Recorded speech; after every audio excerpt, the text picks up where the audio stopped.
आज से अपन स्टार्ट करेंगे जो ये नोट्स थे कुछ धाराओं के। नगर पालिका जो पार्ट बी है उसके लिए कुछ क्लासेस अपन अपलोड कर रहे हैं, तो प्लीज़ चैनल से जुड़े रहिएगा और रेगुलर क्लासेस आपको अपडेट में मिलती रहेगी। पार्ट बी अपन कंप्लीट करेंगे। 74वां संविधान संशोधन जो 1992 के अंदर आया था 1 जून 1993, जिसके अंदर 243 पी से 243 जे जेड ए तक जोड़े गए थे। त्रिस्तरीय ढांचा बनाया गया था। मेन बात यह है कि लोगों की जो मतलब आम नागरिक जो हैं, मतलब स्थानीय स्तर के ऊपर जो वहाँ खर्च ज़्यादा किया जाए डेवलपमेंट के ऊपर, तो 1 लाख से कम जो होते हैं वो नगर पालिका बोलते हैं, और 1 लाख से 5 लाख जिनकी जनसंख्या होती है उनको नगर परिषद, और नगर निगम जिनको 5 लाख से अधिक हो ऐसे नगर निगम की संख्याएं 10 है, नगर परिषद की संख्याएं 34 है और नगर पालिका की संख्याएं 169 है। वर्तमान में 213 नगर निकाय है, और जो नगर निगम नगर निकाय इनके अंदर जो नसीराबाद अजमेर है मतलब कंटेमिनेट बोर्ड है, इसको छोड़कर बाकी सारा का सारा नगर पालिका के अधीन में आता है। ये डायरेक्ट है ना रक्षा मंत्रालय के नियंत्रण में आता है। आगे नगर पालिका अधिनियम 2009 जो ये हुआ 11 सितंबर 2009 को लागू हुआ, और ये भाग 4 कै के अंदर प्रकाशित है। इस अधिनियम में 17 अध्याय और 344 धाराएं हैं। अभी सबसे मेन इंपॉर्टेंट क्वेश्चन यही उठता है कि धाराएं अपन पढ़ने जा रहे हैं, यहाँ से टॉपिक स्टार्ट होता है। तो 344 जो धाराएं हैं उनमें से सारी पढ़नी जरूरी है क्या? नहीं, कुछ जो इंपॉर्टेंट है वो अपन डिस्कस कर रहे हैं यहाँ पर। जो प्रारंभ के अंदर है कि धारा 1 से 2 प्रारंभिक है, नगर पालिकाओं का गठन एवं शासन धारा 3 से 50 है। इस यहाँ से बड़ा इंपॉर्टेंट क्वेश्चन बनता है, बहुत इंपॉर्टेंट क्वेश्चन बनता है कि नगर पालिकाओं का गठन और शासन कितना है 3 से 50 के अंदर। नगर पालिका की संपत्ति 51 से लेकर 66 तक, और कार्य संचालन और वार्ड समितियाँ 67 से 75 तक, और नगर पालिका वित्त और निधि 76 से 89 तक। इसका मतलब लेखा और संपरीक्षा इसके अंदर अगर अपन बात करें तो वहाँ पर 90 से 100 के अंदर बात करेंगे अपन। और नगर निगम का जो राजस्व है उसके अंदर अपन बात करेंगे, जो राजस्व है होगा उसके अंदर अपन बात करेंगे 101 से 140, और समग्र जो ऋण परिसीमा नीति है वो 141 से 151। वाणिज्यिक परियोजनाएं और निजी क्षेत्र में जो सहभागिता है मतलब जो पीपी मोड 152 से 155 में, 100 बाद में आर्थिक और विकास योजनाएं वो 156 से 158 में, और नगर विकास और नगर योजनाएं 159 से 199 में। नगर पालिकाओं शक्तियाँ और अपराध 200 से 297। यहाँ पर अपन को मेन चीज़ें हैं वो याद करनी ही होगी। यहाँ पर अभियोजनवाद और आदि 298 से 308, नियंत्रण 309 से 327, और कर्मचारी वृंद 328 से 336, और नियम विनिमय और उपविधियाँ 337 से 341, और प्रकरण 342 से 344। ये अपन एक बार देख लिया खाका सा। इसके अंदर से क्वेश्चन ये बन सकता है कि नगर पालिकाओं का गठन और शासन कौन सी धारा के अंदर है 3 से लेकर 50 तक। ये क्वेश्चन ऐसे बन सकता है कि नगर पालिका की संपत्ति 51 से 66 तक। जो डाक की हुई है वो सबसे ज़्यादा इंपॉर्टेंट है। कार्य संचालन वार्ड समितियाँ 67 से 75 तक। नगर पालिका वित्त और निधि 76 से 89 तक। नगर पालिका राजस्व 101 से 140 तक। नगर विकास और नगर योजना 159 से 199 तक। नगर पालिका शक्तियाँ और अपराध 200 से 297 तक। अभियोजनवाद 298 से 308 तक, और नियंत्रण 309 से 327 तक। आगे अपन इसके बारे में आगे चलते हैं।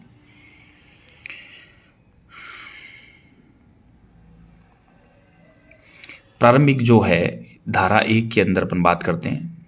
अध्याय 1 जो है प्रारंभिक, धारा 1 का मतलब है संक्षिप्त नाम क्या है इसका, राजस्थान अधिनियम 2009 धारा 1 के अंदर ही ये, और प्रसार इसका छावनी क्षेत्र को छोड़कर संपूर्ण राज्य में, और लागू हुआ ये 11 सितंबर 2009 को। परिभाषाएं के अंदर अपन देखेंगे नगर पालिकाओं का गठन और शासन, नगर पालिकाओं का परिसीमन, डेलिमिशन जिसको बोलते हैं अभी जैसे जम्मू कश्मीर में चल रहा है वैसे परिसीमन नगर पालिकाओं को भी होता है। तो इसके अंदर अगर अपन बात करते हैं तो सबसे पहले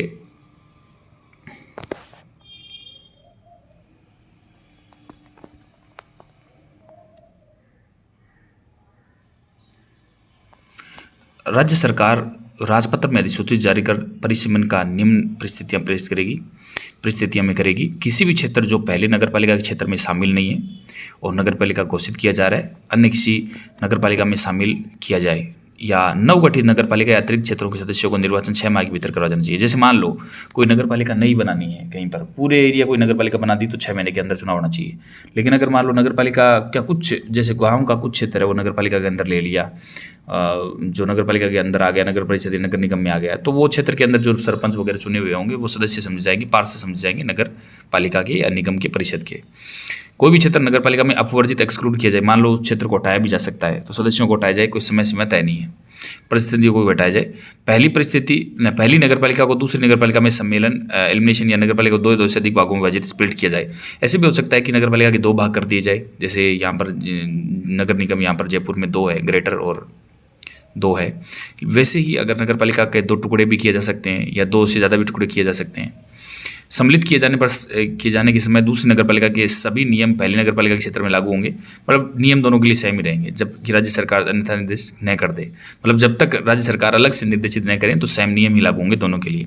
दूसरी नगर पालिका के शेष कार्यकाल तक नगर पालिका के अध्यक्ष उपाध्यक्ष दूसरी नगर पालिका के बतौर सदस्य काम करेंगे। तो मतलब दूसरी नगर पालिका के जो कार्यकाल जैसे मान लो 3 साल शेष बचा है, तो पहली नगर पालिका के अध्यक्ष होंगे ना, वही दूसरी नगर पालिका के अध्यक्ष के तौर पर काम करेंगे जब तक कि नेक्स्ट चुनाव नहीं हो जाए या सरकार दूसरी कोई घोषणा नहीं कर दे। विभाजन होने पर विभाजित क्षेत्र जिस नगरपालिका क्षेत्र में सीमा आयोग आएगा, मतलब विभाजन होने के बाद में जो जिस नगरपालिका में आएगा तो उस क्षेत्र के प्रतिनिधि सदस्य नवीन नगरपालिका के सदस्य के रूप में कार्य करेंगे।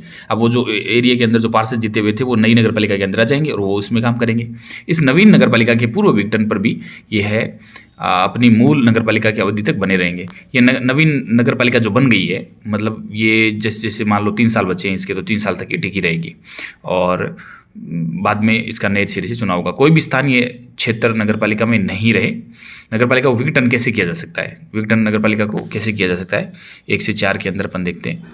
उपयुक्त सभी परिस्थितियों में सीमा चिन्ह कलेक्टर या उसके द्वारा प्राधिकृत किसी अधिकारी द्वारा किया जाएगा।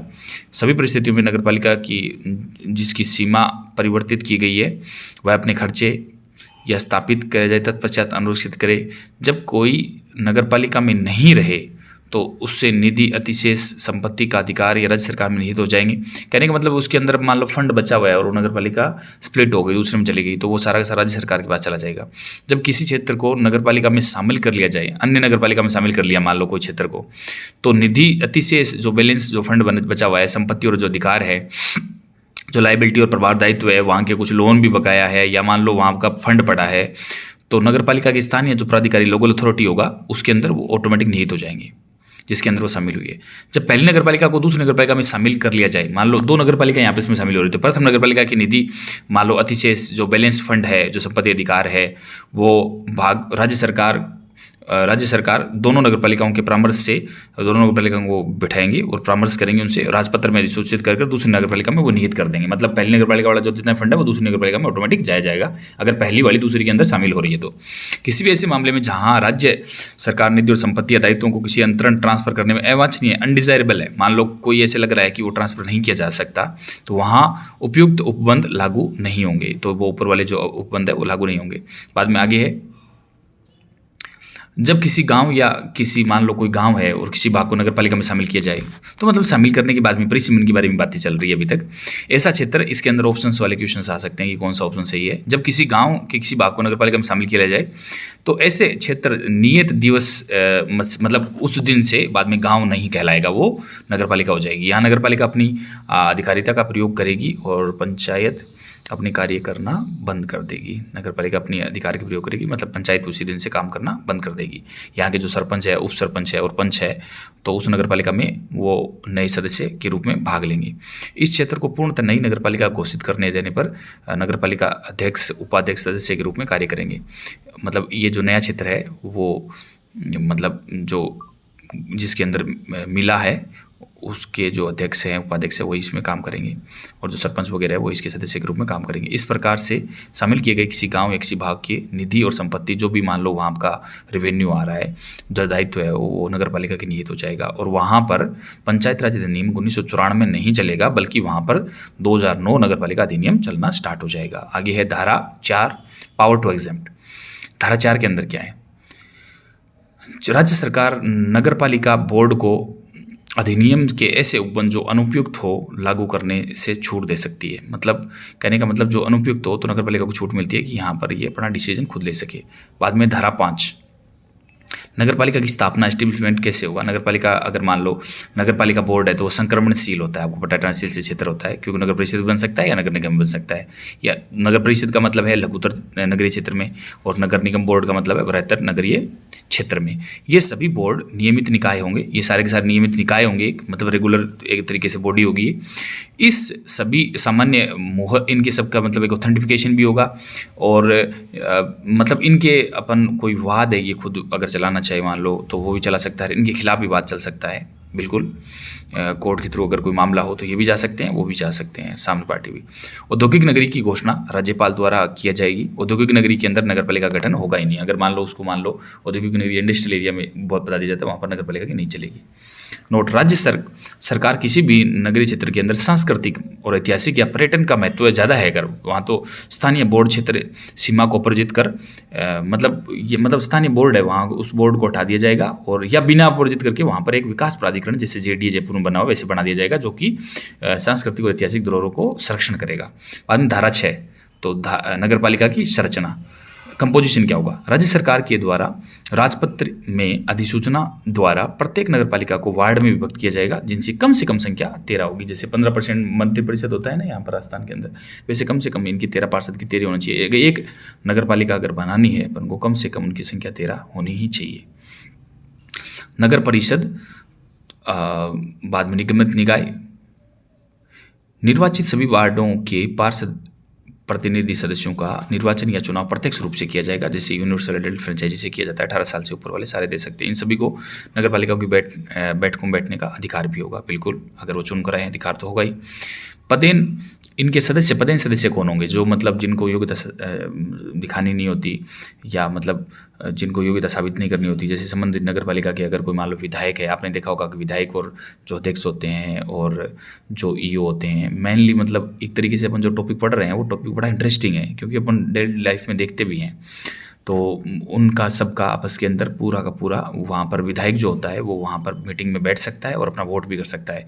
नगर परिषद या नगर निगम में स्थानीय सांसद वो भी भाग ले सकता है, उसको बोलना नहीं पड़ेगा, मतलब योग्यता साबित नहीं करनी पड़ेगी। इन सदस्यों को किसी प्रकार की योग्यता साबित नहीं करनी पड़ेगी। पदेन सदस्यों का मत देने का अधिकार भी होगा, ये मत भी दे सकते हैं। आगे मनोनीत ये जो है ना, ये नया 2021 के अंदर लागू हुआ था। आपने देखा होगा कि सभी नगरपालिका में थोड़े थोड़े सदस्य बनाए गए थे।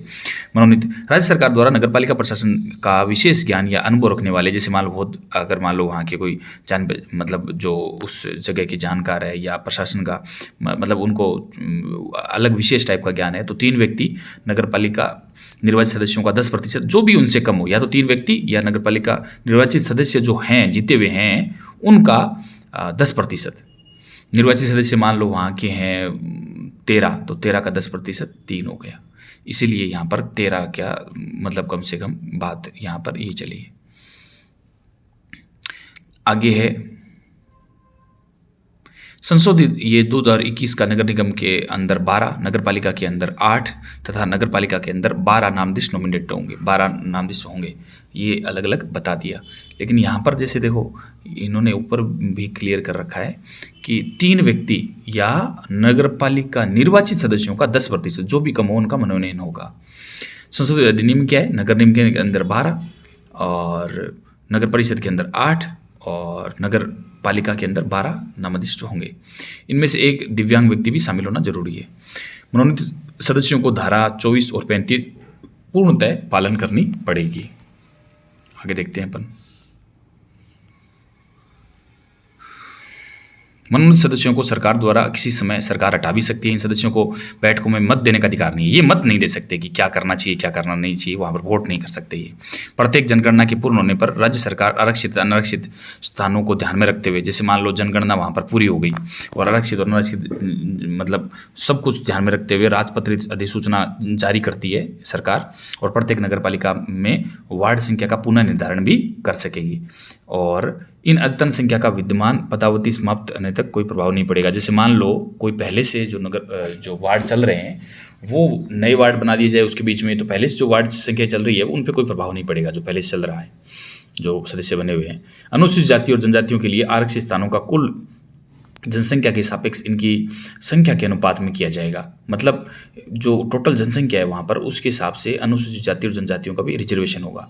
अनुसूचित जाति और जनजातियों के लिए आरक्षण भारतीय संविधान के 334 जो अनुच्छेद है उसके तहत कालावधि की समाप्ति तक रहेगा। मतलब अनुच्छेद 334 में जब तक लिखा हुआ है कि हाँ, जैसे मान लो एग्लो इंडियन को अभी हटा दिया गया है, मैं इस रेस्पेक्ट में बात करना चाहूँगा क्योंकि वो अब संविधान में नहीं है, तो एग्लो इंडियन अब नहीं सदस्य होंगे। इसका मतलब क्या है कि 334 में लिखा हुआ है कि अनुसूचित जनजातियों के लिए रिजर्वेशन रहेगा। जब तक वो अनुच्छेद में के अंदर है, अमेंडमेंट नहीं हो जाता, तब तक वो मिलता रहेगा। 104वें संविधान संशोधन जो 2020 के अंदर हुआ था, इस अवधि को 10 साल की बढ़ाकर 2030 तक कर दिया गया। ये अपन राजस्थान पॉलिटी के अंदर भी पढ़ा था। और अमेंडमेंट वो जो होते हैं, अपन 105 अमेंडमेंट टोटल हो चुके हैं, तो 104 अमेंडमेंट में भी अपन ने ये पढ़ा था। पिछड़े वर्गों के आरक्षण का प्रतिशत उतना ही होगा जितना अनुसूचित जाति तथा अनुसूचित जनजातियों की सम्मिलित जनसंख्या का प्रतिशत उस नगर पालिका क्षेत्र में हो। जैसे मान लो अनुसूचित जाति और जनजाति दोनों का जो मिलाकर है, तो पिछड़े वर्गों का भी उतना ही प्रतिशत होना जरूरी है। कैसे? जैसे अनुसूचित जाति और जनजातियों का सम्मिलित जनसंख्या का प्रतिशत उस नगर पालिका के प्रतिशत के 50% से कम पड़ता हो, पिछड़े वर्गों के लिए आरक्षण भी उतना ही होगा, परंतु यह 21% से अधिक नहीं होगा। यदि अनुसूचित जाति जनजातियों की कुल जनसंख्या का प्रतिशत 70% से अधिक नहीं है, मान लो वहाँ की जनसंख्या 70% अधिक नहीं है, कम से कम 70 ही, मतलब 70 से कम ही है, तो कम से कम एक स्थान पिछड़े वर्गों के लिए आरक्षित रहेगा ही रहेगा। तो एक स्थान पिछड़े वर्गों के लिए आरक्षित रहेगा ही रहेगा। SC ST और BC के लिए आरक्षित स्थानों में से आधे स्थान उसी वर्ग की महिलाओं के लिए आरक्षित होंगे। अगर मान लो SC ST और BC के लिए रिजर्वेशन है, तो उनमें से जैसे मान लो सीटें कर दी गई, मान लो 50%, तो 50 में से ऑटोमेटिक ही उसमें से मान लो सीटें मान लो 100 है आप, तो ऑटोमेटिक आधी सीटें उस महिलाओं के लिए, आधे स्थान वो ऑटोमेटिक आरक्षित रहेंगे। अगर 10 सीटें बन रही है तो 5, 100 है तो 50। नोट 16 जुलाई 2010 को उच्चतम न्यायालय ने महिलाओं को 50% आरक्षण पर रोक लगा दी। फिर बाद में 2010 में ही यहाँ पर नोट लगाया कि 2010 के अंदर महिलाओं को 50% रिजर्वेशन की रोक लगा दी। लेकिन 33% तो है ही पहले से ही। विद्यमान व्यवस्था अनुसार नगर निकायों में सभी पदों पर महिलाओं हेतु आरक्षण का 1/3 तो है ही पहले से ही है, तो यहाँ पर 50% के लिए कोर्ट ने भी रोक लगा दी है। ठीक है। और ये स्पष्टीकरण, यदि इनमें से किसी भी परिस्थिति में स्थानों की संख्या या भिन्न रूप आदि हो, तो आदि से ज़्यादा हो, तो ठीक उच्चतर में परिवर्तन कर दिया जाता है। जैसे मान लो 2 से 1/2 आ रहा है तो 3 कर दिया जाएगा। आधे से कम होने पर उस भिन्न को छोड़ दिया जाएगा। अगर आधे से कम है, मान लो 2.4 है, तो 2 ही कर लिया जाएगा। ये बड़ी अच्छी बात बोली, स्पष्टीकरण दे दिया। आगे धारा 7 पदावधि, टर्म ऑफ ऑफिस। प्रथम बैठक होगी उस दिन से लेकर 5 वर्ष तक। अगर मान लो प्रथम बैठक 1 महीने 15 दिन बाद में हो रही है, तो उस दिन से ही काउंट होगा कि 5 वर्ष तक इसका रहेगा। नगरपालिका विघटन की स्थिति में नवगठित नगरपालिका केवल शेष भाग के लिए बनी रहेगी। अगर मान लो विघटन हो गया नगरपालिका को, नई नगरपालिका में वहाँ पर नया अध्यक्ष बन गया, तो जो शेष भाग होगा, जैसे मान लो 2 साल तक शुरू वाली बनी रही, तो लास्ट आगे वाले 3 साल तक बनी रहेगी। जैसे मान लो राजस्थान के अंदर अभी अशोक गहलोत मान लो इस्तीफा देना चाह रहे हैं, तो अगर वो इस्तीफा देते हैं तो जो कार्यकाल बचा हुआ है वो नया मुख्यमंत्री ग्रहण करेगा शेष भाग के लिए। धारा 8 नगरपालिका शासन का नगरपालिका में निहित होना। धारा 8 में क्या है? नगरपालिका शासन का नगरपालिका में निहित होना। किसी भी नगरीय निकाय का शासन उस निकाय से संबंधित बोर्ड के अध्यक्ष के माध्यम निहित होगा। मतलब वहाँ पर मेजोरिटी कौन होगा? जैसे मान लो संसद में लोकसभा का जो मेन जो एक चेहरा होता है कि भाई ये रूलिंग पार्टी का है, तो वैसे जैसे प्रधानमंत्री होता है, तो वैसे ही यहाँ पर पार्षदों का जो अध्यक्ष होता है संबंधित बोर्ड का, उसके अंदर ही समस्त पावर होगी, नगरपालिका में निहित होगी। धारा 9 वार्डों में विभाजन, डिवीजन इनटू वार्ड्स। नगरपालिका के प्रत्येक वार्डों का प्रतिनिधित्व उस वार्ड की जनसंख्या के आधार पर वही होगा जो नगरपालिका के वार्डों की कुल संख्या का उस जनसंख्या के साथ है। कहने का मतलब नगरपालिका के अंदर प्रत्येक वार्ड का प्रतिनिधित्व है। जैसे मान लो प्रत्येक वार्ड के अंदर किस टाइप की जनसंख्या है, कितनी जनसंख्या है, उस वार्ड की जनसंख्या के आधार पर वही होगा जो नगरपालिका के वार्डों की कुल संख्या का उस जनसंख्या के साथ है। मतलब कहने का मतलब है कि उस पूरे नगरपालिका की जनसंख्या कितनी है, तो वो जनसंख्या के हिसाब से कैलकुलेट किए हुए हैं। तो बाकी नगरपालिका, पूरी नगरपालिका के अंदर बाकी मान लो किसी भी पार्षद की, अगर मान लो उस पर्टिकुलर वार्ड के अंदर जो प्रतिनिधित्व कर रहा है, तो उसकी जो पावर है बाकी वार्डों की सेम ही होगी। आगे धारा 10 वार्डों की अवधारणा।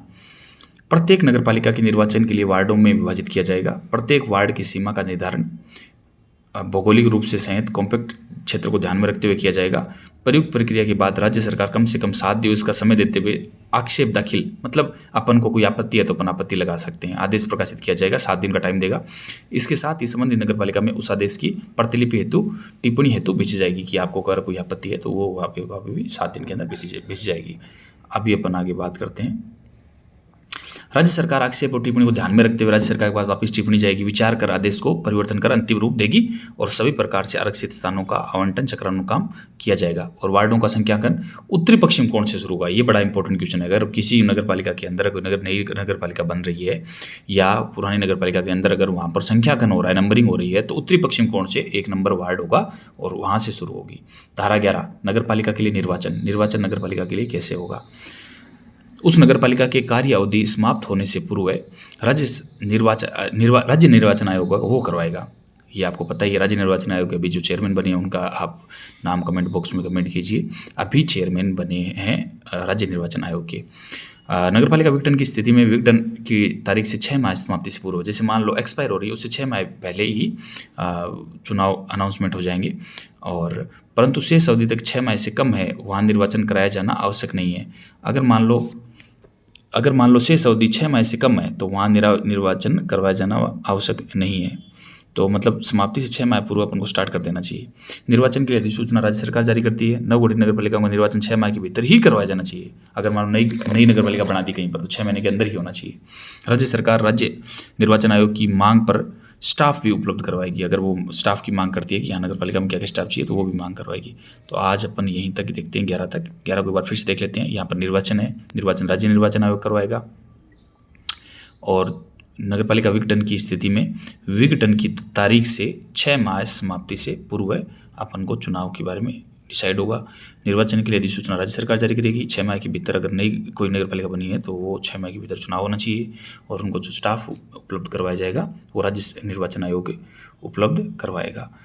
इसी के साथ अपन नेक्स्ट पार्ट आगे कंटिन्यू रखेंगे।